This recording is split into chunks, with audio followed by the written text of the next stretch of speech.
ऐतिहासिक आणि game changer निर्णय म्हणावा याला. खरं आहे, मुंबईकरांसाठी हा ऐतिहासिक निर्णय आहे.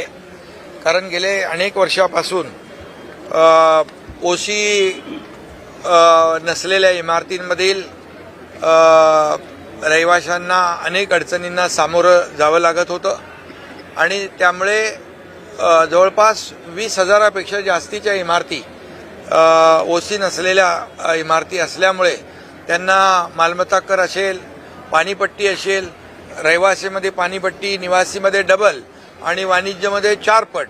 आता मी मुंबई महापालिकेचे आयुक्त गगराणी यांना फोन करून सांगितलं की निर्णय आम्ही घेतलेला आहे.